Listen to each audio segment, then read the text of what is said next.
for the anticipated second round of the teacher recruitment process. A Chinese construction company has expressed keen interest in executing key road projects in Zambia through a public-private partnership framework. Zambia has successfully taken part in the inaugural Global SME Ministerial Meeting held in Johannesburg, South Africa from 22nd to 24th July 2025. Mufulira Wanderers Football Club has strengthened its attacking line-up with two dynamic acquisitions ahead of the 2025-2026 FAS MTN Super League season.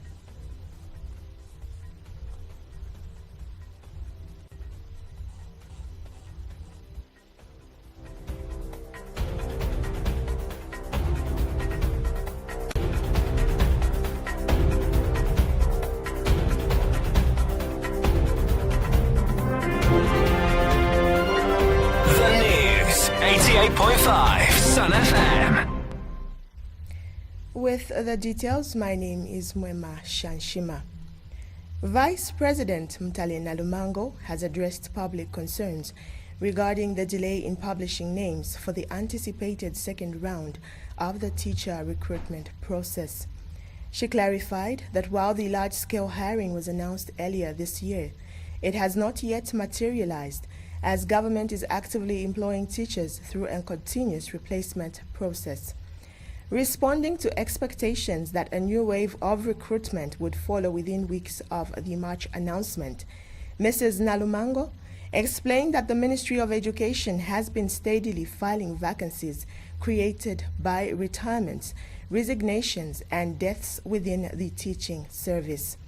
She said the recruitment process is in every day, as the replacement process mirrors the intent of the March initiative. She further explains that some teachers are retiring and others dying, creating opportunities to bring in new educators. Her remarks reaffirm the government's commitment to strengthening the education sector, even as a large-scale recruitment effort remains pending.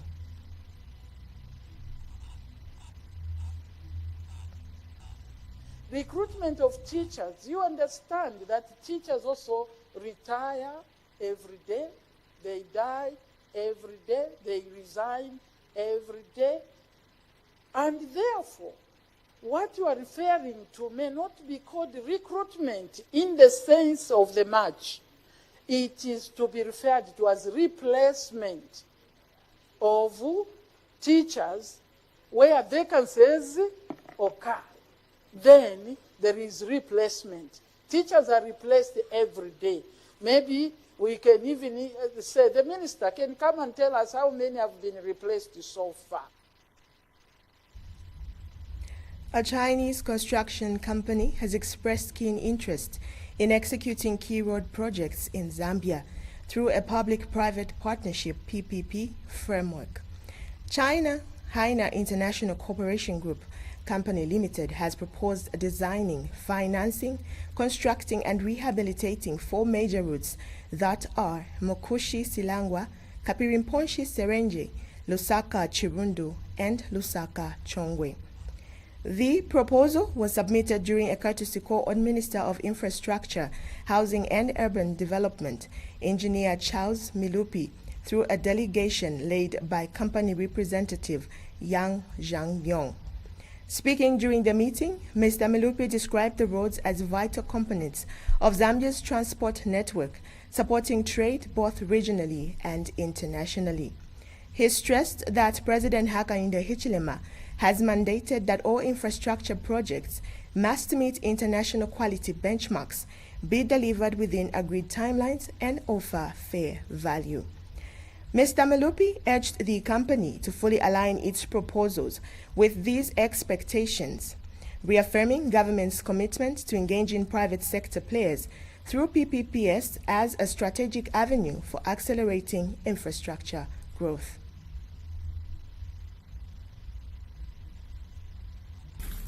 There will be need for it to be rehabilitated, so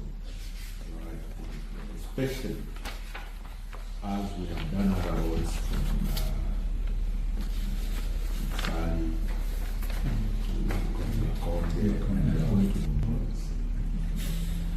that road needs to be done.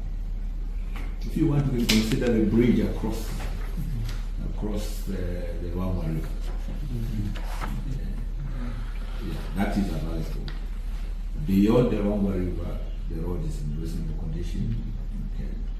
So it will probably be a lot more meaningful for you.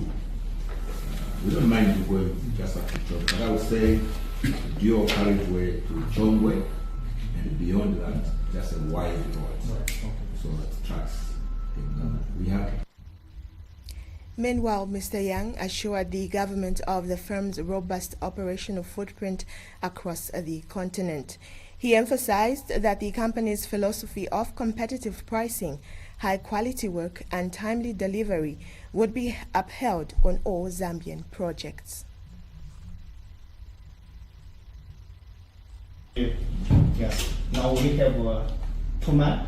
Yes, one is the senior, one is the medium. Yes, and you can see the. Now we are still have 2. What project is? One is in Kilwe, one is in Tongola. Yes. So please us, maybe invite you can come to our project site to check. Yes, like you said, I was very agreed with you. That's the item. 1, correct price. 2nd, quantity. 3rd, the delivery time. Yes, I'm very agree with you. I think you can see we do many projects in Zambia. Yes, I think we do it according to these three standards. Yes. Yeah. Okay. And please allow me to show our. Zambia has successfully taken part in the inaugural Global SME Ministerial Meeting held in Johannesburg, South Africa from 22nd to 24th July 2025. The Zambian delegation was led by Zambia Development Agency Director General, Mr. Albert Halwampa, representing the Minister of Small and Medium Enterprise Development, Elias Mubanga. In his address, Mr. Halwampa reaffirmed Zambia's commitment to scaling up SMEs into large corporate entities. He highlighted key priority areas for SME growth, including access to finance, adoption of sustainable technologies, and enhanced competitiveness. He further emphasized the importance of strengthening partnerships with international organizations, other governments, and private sector stakeholders to support SME development. He said the collaborations will inform future policy plans aligned with the outcomes of the Johannesburg Ministerial Meeting. Mr. Halwampa noted that Zambia, along with other member states, endorsed the Johannesburg Call to Action, a collective commitment outlining key policy and strategic measures aimed at promoting SME growth globally.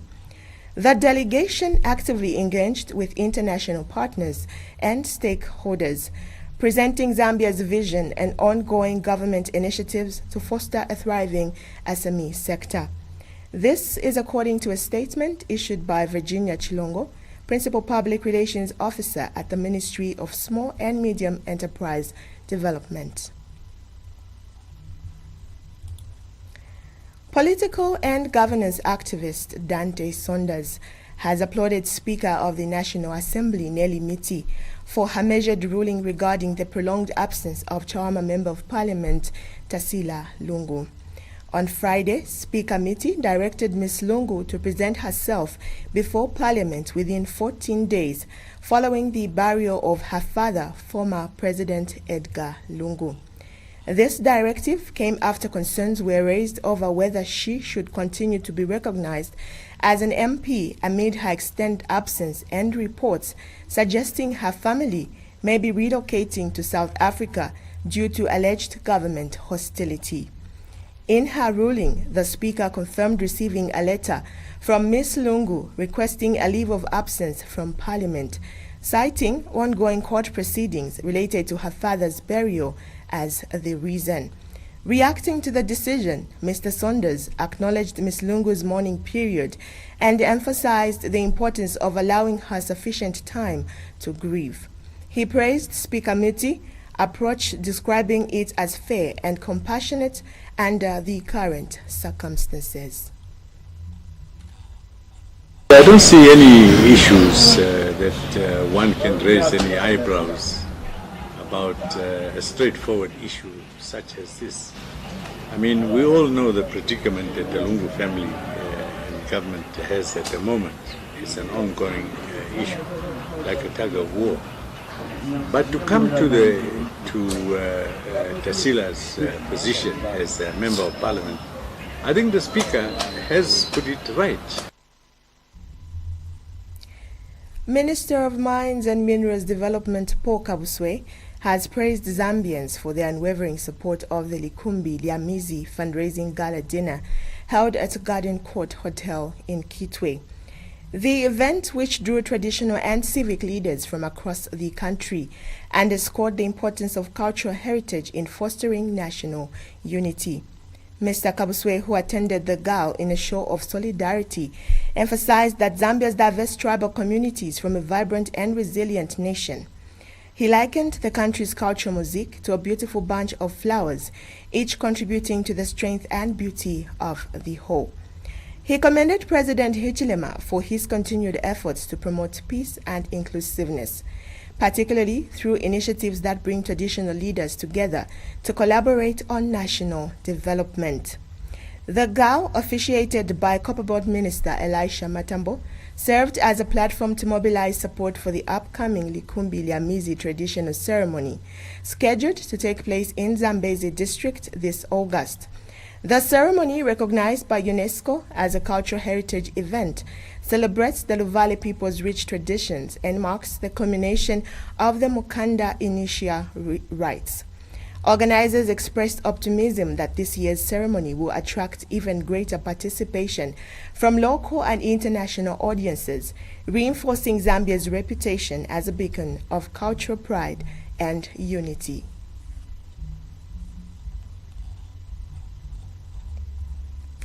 Evans Nsokolo, Executive Director of Muombo Climate Change Response Action, has issued an appeal for greater Zambian participation in the mining industry, warning that continued foreign dominance risks undermining the country's long-term economic development.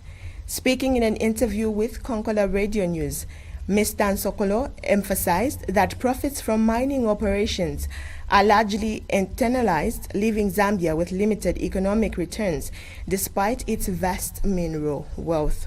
He called on local entrepreneurs to transcend political divisions and unite in building a sustainable, inclusive mining sector that benefits future generations.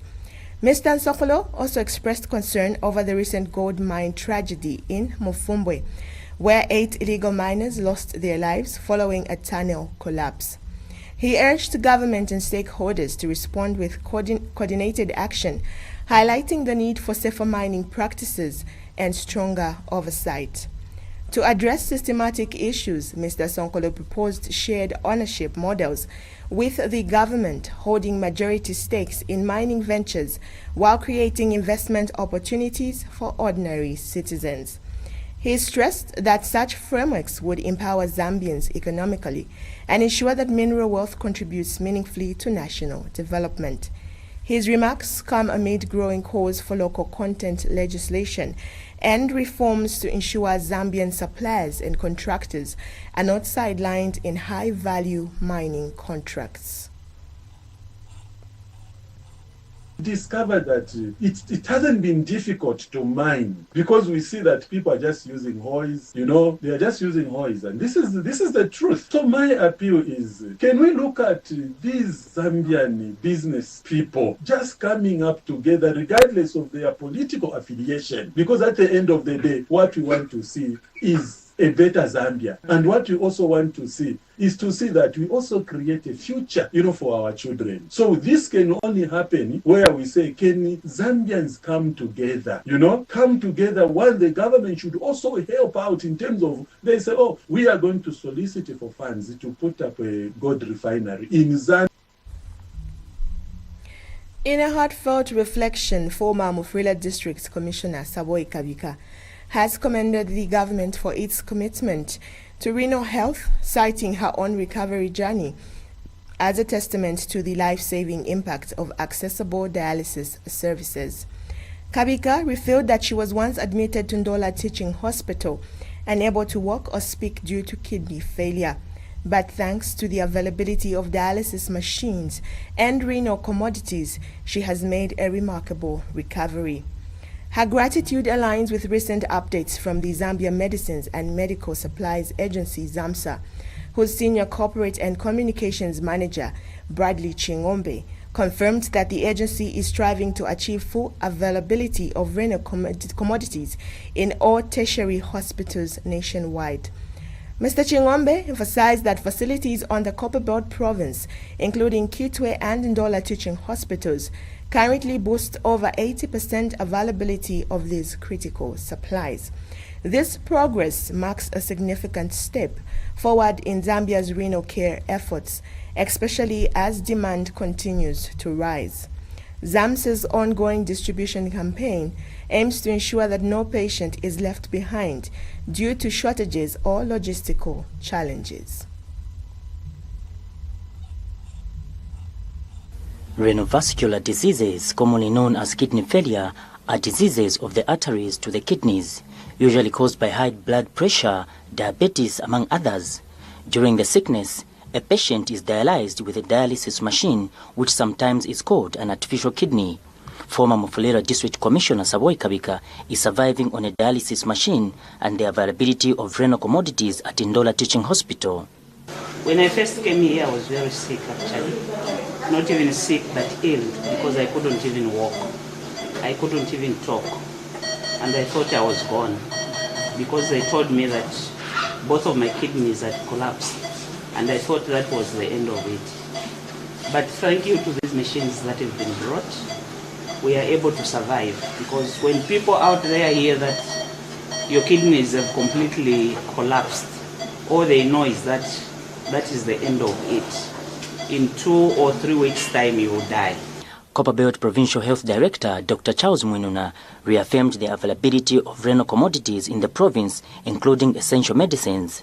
And we know that commodities, renal commodities and other essential medicines are actually there. So there is no worry, at community level in terms of these services. They can just go to Kitwe Teaching Hospital and they've got scheduled visits. So we encourage them to actually follow those. Both Ndola and Kitwe Teaching Hospital's senior medical superintendents spoke about the comfort they have with regards to renal commodities. Currently, we have about 27 patients who are on the chronic program. These are patients that depend on dialysis to be able to survive, and we have about 12 on the acute. These are the ones who have acute kidney injury, and we just need to help them so that the kidneys can kickstart. These patients will get about 3 per week, so about 12 per month. All right, and all these need the machines to be functioning, and they need consumables that we use for them to be dialyzed. Currently, we have stock. I think we are grateful to MOH and ZAMSA. They have been very supportive. We have stock for these patients for about a month.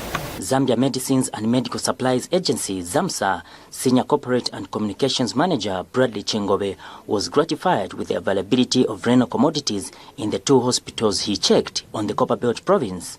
All renal patients that are within the confines of Kitwe and Ndola, and we are talking, this is far-fetched because it reaches out to regions like Wapula, northwestern provinces, and even Muchinga. We have patients that come here to access these services. So as ZAMSA, we are happy that we have over a month's stock, and also what is even more gratifying is that the services are complete in terms of the Nipro and Fresenius machines that we're currently using.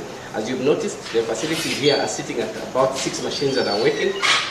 Out of the 6, we have 2 Nipro and 4 Fresenius, and all these facilities are handling more than 23 patients. Reporting for Sun FM Radio and TV, I'm Cletus Mtoki. The Zambia Tourism Agency ZTA has unveiled a strategic initiative aimed at shifting global attention from the iconic Victoria Falls to Zambia's lesser known but equally captivating tourism sites. This move is part of a broader effort to diversify the country's tourism offerings and stimulate economic growth across all provinces. ZTA Chief Executive Officer Matongo Matamwandi announced the agency has adopted a hospitality-centered marketing model, placing tourism operators at the heart of its promotional strategy. As part of this strategy, ZTA has signed 6-month partnerships with the BBC and Expedia Group, two global media giants, to amplify Zambia's visibility on the international stage.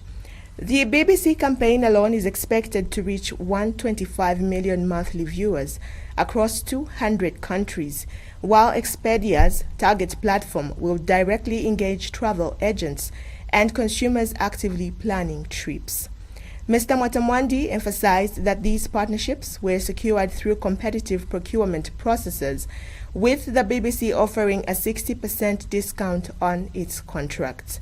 Participation in global travel expos, including Berlin and the Zambia Travel Expo, ZATTEX, has already yielded tangible results. Operators across the country are reporting increased foreign tourist arrivals, particularly from Germany, which saw a 21% year-on-year growth. The recent ZATTEX 2025 attract 28 hosted buyers from strategic marketers and over 1,500 attendees, reinforcing Zambia's position as a rising star in African tourism. ZTA's long-term goal is to reach 3 million tourist arrivals by 2026, with a strong focus on sustainable tourism, regional integration, and youth empowerment through graduate training programs.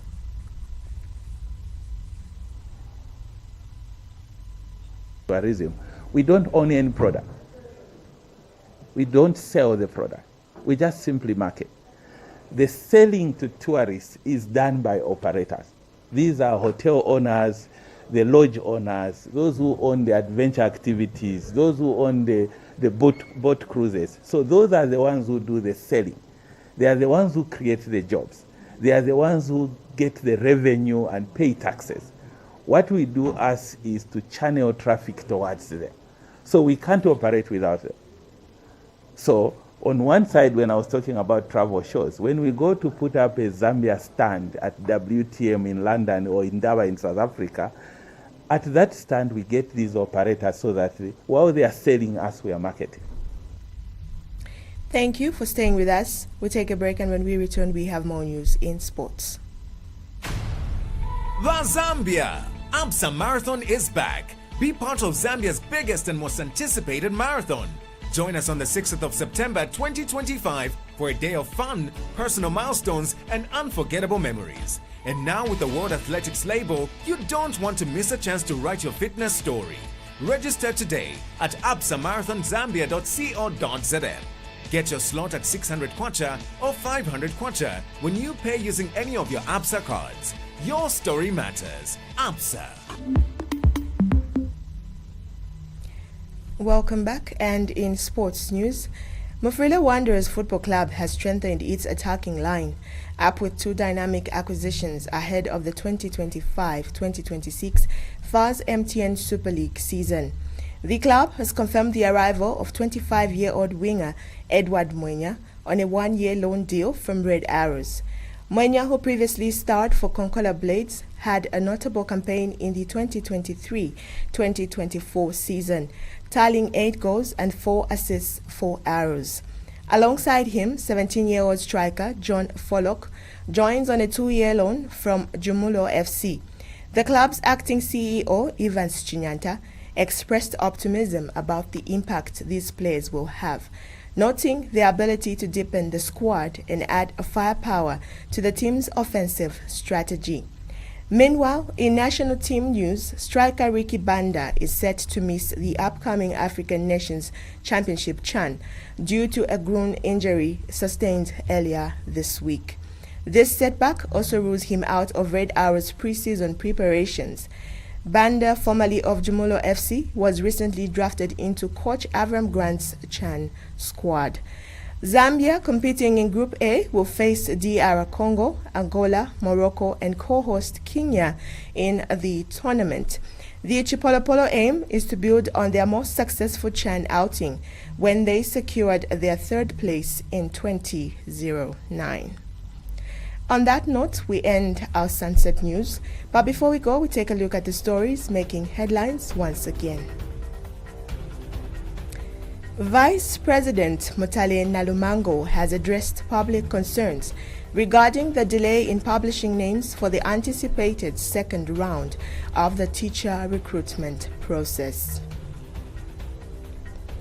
A Chinese construction company has expressed keen interest in executing key road projects in Zambia through a public-private partnership PP framework.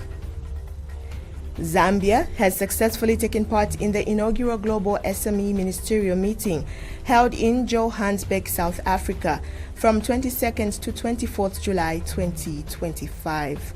And in sports news, Mufrida Wanderers Football Club has strengthened its attacking line up with 2 dynamic acquisitions ahead of the 2025-2026 FAS MTN Super League season.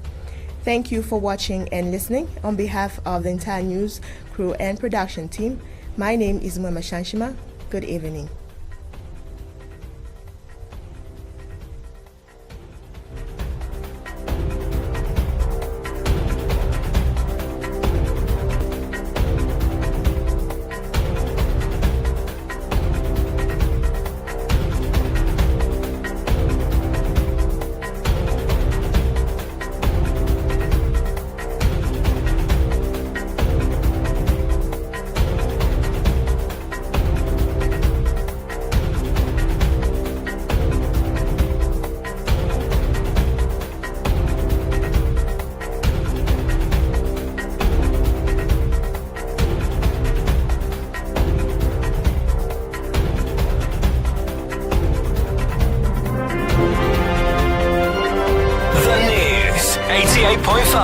Sun FM. A comprehensive coverage of local and national news, business, politics, and sports. The Sun FM News was brought to you by ABSA. Your story matters.